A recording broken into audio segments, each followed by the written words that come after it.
Hello, അസ്സലാമു അലൈക്കും. Welcome back. ഇന്ന് ഞാൻ വന്നിട്ടുള്ളത് ഒരു ട്രാവൽ വ്ളോഗുമായിട്ടാണ്. ഞങ്ങളെല്ലാവരും കൂടി ഒമാനിലേക്ക് പോവാണ്. ഒമാനിൽ നിന്ന് ഖത്തറിലേക്ക്, അവിടുന്ന് പിന്നെ ദുബായിലേക്ക്, അങ്ങനെയാണ് പ്ലാനിങ്. അപ്പോൾ ലഗേജൊക്കെ കുറച്ചധികം ഉണ്ട്. കൊച്ചി ടു മസ്കറ്റ് എയർപോർട്ടിലേക്കാണ് ഫ്ലൈറ്റ് ബുക്ക് ചെയ്തിട്ടുള്ളത്. അപ്പോൾ ഉച്ചയ്ക്കാണ് ഫ്ലൈറ്റ്. അപ്പോൾ ഞങ്ങൾ ലഗേജൊക്കെ എടുത്ത് വെച്ച് കഴിഞ്ഞു. ഇനിയിപ്പോൾ തന്നെ ഇറങ്ങാൻ പോവാണ്. ഫിഫ വേൾഡ് കപ്പ് നടക്കുന്ന ടൈം ആയതുകൊണ്ട് സ്കൂളിൽ നിന്ന് ലീവ് എടുത്തിട്ടാണ് പോണത്. അർമ +2-നും അഫ്രി 9th-ലും ഐദിൻ 3rd-ലുമാണ് പഠിക്കുന്നത്.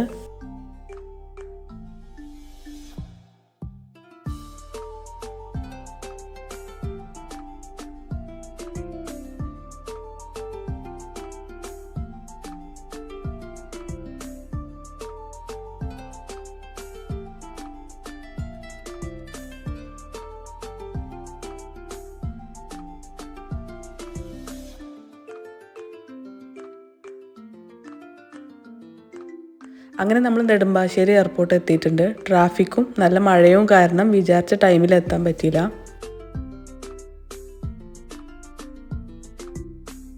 ഡിപ്പാർച്ചർ സെക്ഷനിലേക്ക് കയറിയിട്ട് നമ്മുടെ ഫ്ലൈറ്റ് ഏതാണെന്നുള്ളത് നോക്കിയിട്ട് അതിൻ്റെ ചെക്ക് ഇൻ സെക്ഷനിലേക്ക് പോവാണ്. ഞങ്ങൾ കുറച്ച് ലേറ്റായിട്ട് എത്തിയത് കാരണം എയർപോർട്ടിൻ്റെ ഉള്ളിലൊന്നും വലിയ തിരക്കൊന്നും ഉണ്ടായിരുന്നില്ല. കോവിഡ് കഴിഞ്ഞിട്ടുള്ള ഞങ്ങൾ ഫ്ലൈറ്റ് യാത്രയാണ്, അപ്പോൾ അത്ര വലിയ പ്രൊസീജിയേഴ്സൊന്നും ഉണ്ടായിരുന്നില്ല. ലഗേജ് ക്ലിയറൻസിൽ നമ്മളെ പാസ്പോർട്ട്, ഫ്ലൈറ്റ് ടിക്കറ്റ്, വിസ 3ഉം കാണിച്ചിട്ട് നമ്മളെ ബോർഡിംഗ് പാസ് വാങ്ങി. അത് കഴിഞ്ഞ് ലഗേജ് വെയിറ്റൊക്കെ നോക്കിയിട്ട് അകത്തേക്ക് വിട്ടു. ഇനി നമ്മൾ നേരെ എമിഗ്രേഷൻ ചെക്കിങ്ങിലേക്ക് പോവാണ്. ഓരോരുത്തരായിട്ട് ചെക്ക് ചെയ്തുകൊണ്ടിരിക്കുകയാണ്. അടുത്തതായിട്ടുള്ളത് സെക്യൂരിറ്റി ചെക്കിംഗ് ആണ്. അവിടെ വെച്ചിട്ടുള്ള ഒരു ട്രേയിലേക്ക് നമ്മുടെ കയ്യിലുള്ള mobile, laptop, power bank, metal items, പിന്നെ നമ്മളെ ഹാൻഡ് ബാഗേജ് ഇതെല്ലാം വെച്ച് കൊടുക്കണം. സ്കാൻ ചെയ്തതിന് ശേഷം അതെല്ലാം നമുക്ക് തന്നെ തിരിച്ചു തരും. സെക്യൂരിറ്റി ചെക്കിങ് കഴിഞ്ഞിട്ട് ഡ്യൂട്ടി ഫ്രീൻ്റെ ഏരിയയിൽ കൂടാണ് നമ്മൾ ബോർഡിങ്ങിലേക്ക് പോകുന്നത്. അപ്പോൾ ഡ്യൂട്ടി ഫ്രീന്ന് എന്തെങ്കിലും വാങ്ങാനുണ്ടെങ്കിൽ നമുക്ക് ഈ സമയത്ത് വാങ്ങാം. അങ്ങനെ നമ്മുടെ ഫോർമാലിറ്റീസ് എല്ലാം കഴിഞ്ഞിട്ട് നമ്മളിവിടെ ബോർഡിംഗ് ഏരിയയിലേക്ക് എത്തിയിട്ടുണ്ട്. അപ്പോൾ ടൈം ഉണ്ടെങ്കിൽ നമുക്കിവിടെ റെസ്റ്റ് ചെയ്യാം. നമ്മളെ കയ്യിലുള്ള ബോർഡിംഗ് പാസിൽ ഏത് ഗേറ്റ് വഴിയാണ് അകത്തേക്ക് പോകണത് എന്നുള്ളത് എഴുതിയിട്ടുണ്ടാവും. അപ്പോൾ അവിടെ നമ്മൾ വെയിറ്റ് ചെയ്യണം. ഫ്ലൈറ്റിലേക്കുള്ള ബോർഡിംഗ് അനൗൺസ്മെൻറ്റ് കേൾക്കുന്നുണ്ട്. അപ്പോൾ നമ്മളെല്ലാവരും ഫ്ലൈറ്റിലേക്ക് പോവാണ്.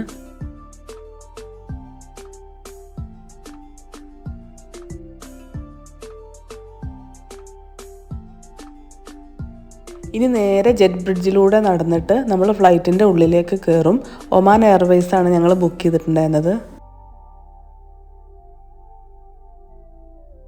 ഫ്ലൈറ്റിൽ എൻട്രി ചെയ്തതിന് ശേഷം നമ്മളെ കയ്യിലുള്ള ഹാൻഡ് ബാഗേജ് മുകളിൽ വെക്കാം. പിന്നെ മുകളിൽ എഴുതിയിട്ടുള്ള സീറ്റ് നമ്പർ അനുസരിച്ചിട്ട് നമുക്ക് ഇരിക്കുകയും ചെയ്യാം.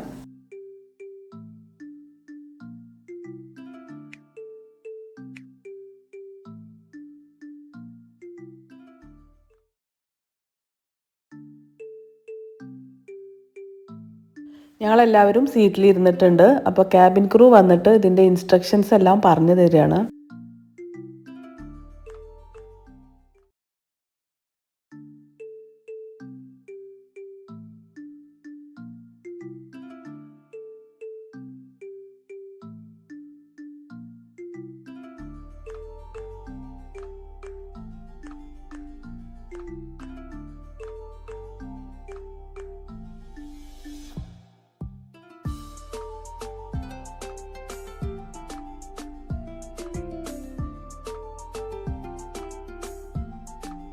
അങ്ങനെ കൃത്യം ടൈമിൽ തന്നെ ഫ്ലൈറ്റ് ടേക്ക് ഓഫ് ചെയ്തിട്ടുണ്ട്.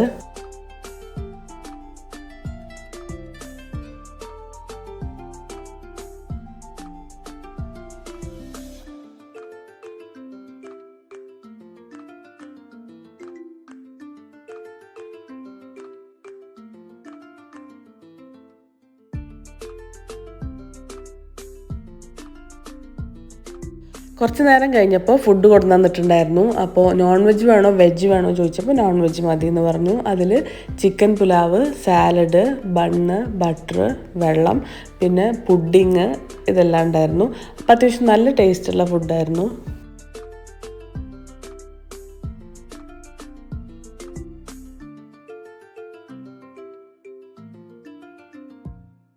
സീറ്റിൻ്റെ ബാക്കിൽ സ്ക്രീനും ഇയർഫോണൊക്കെ ഉണ്ടായിരുന്നതുകൊണ്ട് കുട്ടികൾക്ക് അങ്ങനെ ബോറടിയൊന്നും ഉണ്ടായിരുന്നില്ല. അവർ ഫിലിം എല്ലാം കണ്ടിരിക്കുകയായിരുന്നു. നന്നായി എൻജോയ് ചെയ്തിരുന്നു.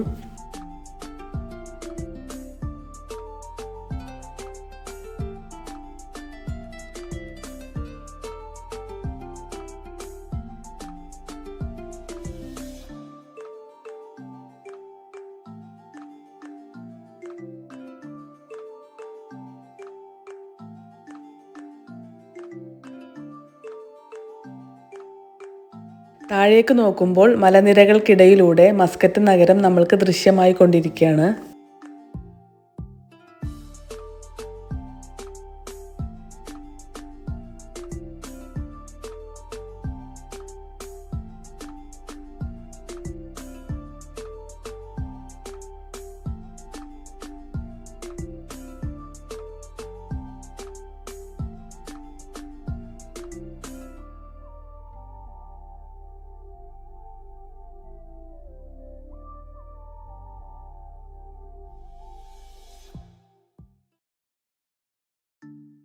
മൂന്ന് മണിക്കൂർ നീണ്ട യാത്രയ്ക്ക് ശേഷം ഫ്ലൈറ്റ് മസ്കറ്റ് എയർപോർട്ടിൽ ലാൻഡ് ചെയ്തിട്ടുണ്ട്.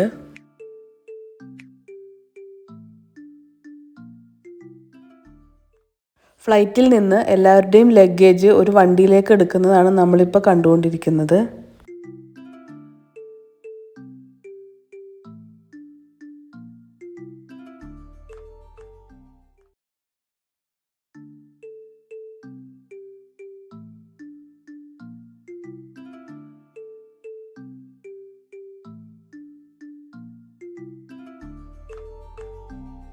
അങ്ങനെ ഫ്ലൈറ്റിൽ നിന്ന് പുറത്തിറങ്ങിയിട്ടുണ്ട്. അപ്പോൾ എൻ്റെ കസിന് സനയാണ് എയർപോർട്ടിലേക്ക് പിക്ക് ചെയ്യാൻ വരാമെന്ന് പറഞ്ഞിട്ടുണ്ടായിരുന്നത്. അപ്പോൾ എൻ്റെ അങ്കിളിൻ്റെ മോളാണ് സന.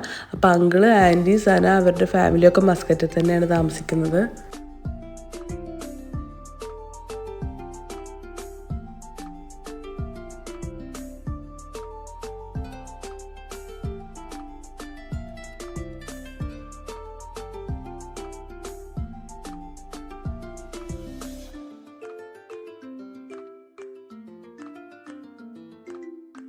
മസ്കറ്റിലേക്ക് ഞങ്ങൾ ആദ്യമായിട്ടാണ് വരുന്നത്. അപ്പോൾ മസ്കറ്റ് എയർപോർട്ട് കാണാൻ നല്ല ഭംഗിയുണ്ട്, പിന്നെ ക്ലീൻ ആൻഡ് നീറ്റാണ്.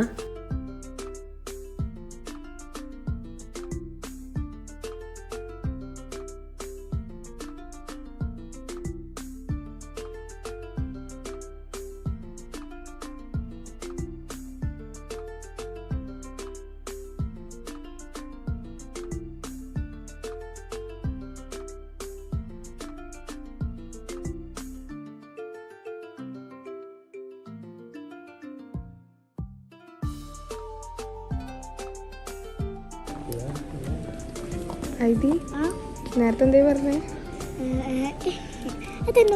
നേരത്തെ ഇത് ചെറുതായിട്ട് അറബിയൊക്കെ പറഞ്ഞേ. മർഹബ അവിടെ ചെല്ലുമ്പോൾ മർഹബ അറിയാം കേട്ടോ. മർഹബ പറഞ്ഞാൽ എന്താ? എന്തോ സെക്യൂരിറ്റി ചെക്കിംഗ് എല്ലാം കഴിഞ്ഞ് നമ്മൾ പുറത്ത് കിടന്നിട്ടുണ്ട്. ഇനി ലഗേജ് എടുക്കാനും കൂടിയുള്ളൂ.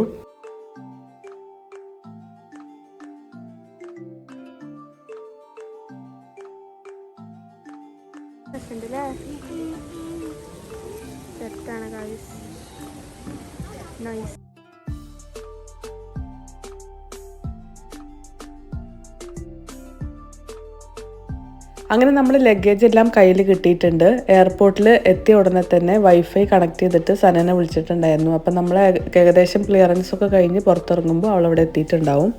നിങ്ങൾക്ക് എൻ്റെ വീഡിയോ ഇഷ്ടമായിട്ടുണ്ടെങ്കിൽ ലൈക്ക് ചെയ്യുക, ഷെയർ ചെയ്യുക. ഇനിയും നല്ല വീഡിയോസിനായിട്ട് സബ്സ്ക്രൈബ് ചെയ്യുക. ഇനി ഒമാനിലെ വിശേഷങ്ങളുമായിട്ട് നമുക്ക് അടുത്തൊരു വീഡിയോയിൽ കാണാം. Thanks for watching. Bye bye.